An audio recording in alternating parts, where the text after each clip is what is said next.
Ratchet and Clank are back, yet again in Rift Apart, which may well be the most high-profile true PlayStation 5 exclusive thus far. Ratchet and Clank have been around for, 20 years? I'm getting old? But it's been 5 years now since their movie tie-in game, and fans of this series are eager for another taste of irreverent cartoon platformer action. There's no denying it, this game looks stunning. Perhaps I've just become accustomed to the somewhat lower resolution 3D cartoon platformers that have taken up residence on the Switch, but you can really see how Rift Apart makes the most of the new PlayStation 5 hardware. The game is not the first true PS5 exclusive, but it's certainly among the first. It's one of the more high-profile releases that are coming solely to the PlayStation 5, without also showing up on, say, PS4, PC, Xbox Series X, or even Switch. Or indeed PS3. Yes, I know that the Demon's Souls remake hasn't appeared anywhere else, but as it's a remake, it's not a wholly original game. You get my point, right? I'm not just being facetious? Well, maybe I'm being a little facetious, apologies for that. My point is, the PlayStation 5 doesn't really have a lot of games that cannot be experienced in some form or other on some other platform. Ratchet & Clank Rift Apart is going to make the PS5 look incredibly appealing to existing fans of the series who want to see what all the fuss is about. Because herein lies the rub. The current gaming generation is well over half a year old by this point, and nobody's been really interested in putting out genuine exclusive system seller games. Part of this is no doubt due to the increasing cost of developing games, both in terms of money and time. It takes a lot more effort to make super high-res HD art assets, as well as games capable of taking advantage of an increasing amount of processing power. As games technology increases in power, AAA projects become more complex, and development schedules are stretched. A lot of games, say for example Cyberpunk 2077, started as projects for last generation, before delays meant that it was more logical to aim for the new generation. And hey, if you happen to have a defunct PS4 version of your game, you might as well put it out, even if it's not exactly polished. What's the worst that could happen? Then there's the financial incentive to double dip by releasing on older and newer hardware. There are currently, give or take, 7 or 8 million PS5s out in the wild, according to Sony. Compare this with well over 100 million PS4 consoles.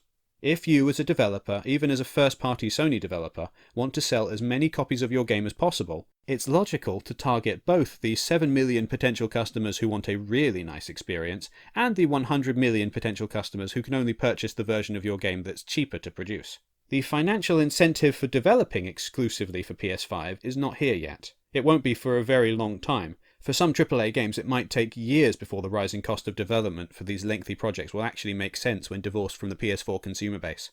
Some studios are making the switch. Square Enix is putting out Final Fantasy VII Intergrade for PS5 alone, in the hopes that the DLC will help prepare players for the second game in the Final Fantasy VII Remake series. But then, the PS5 hasn't really needed true system exclusives. These new consoles aren't exactly gathering dust on store shelves. It's clear that for the majority of consumers, a promise of a better version of games that are also available on PS4 is ample incentive to upgrade.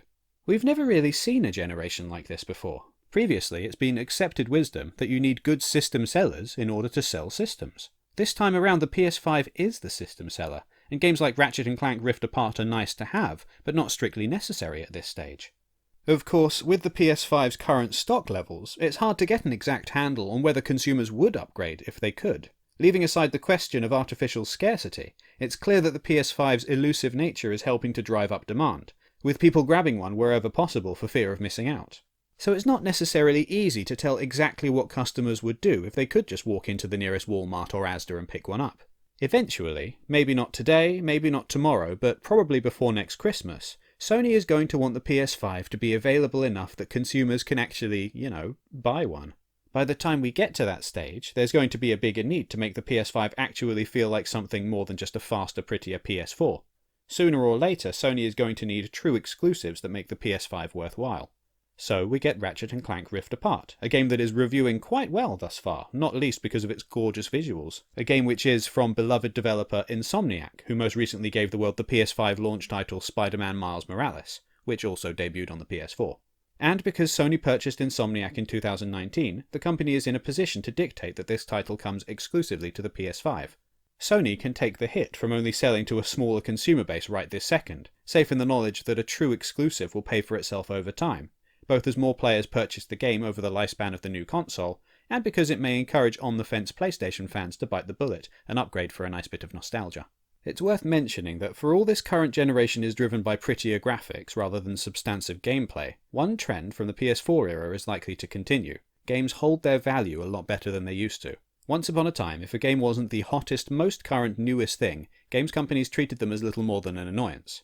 In the past generation, though, Sony has realised that if they put out a really good, solid single-player title, there's a lot of potential for long-tail sales. While Ratchet & Clank Rift Apart isn't going out to a huge potential audience right this second, such a noteworthy game is going to be on a lot of PlayStation fans' to-play-lists. When, eventually, they're actually able to get their hands on a PS5, Sony gets a cut. No, the company might not sell as many as if the game were available on PS4 as well, but that's an investment that will pay off in the long run. At least that's what I think, but then, what do I know?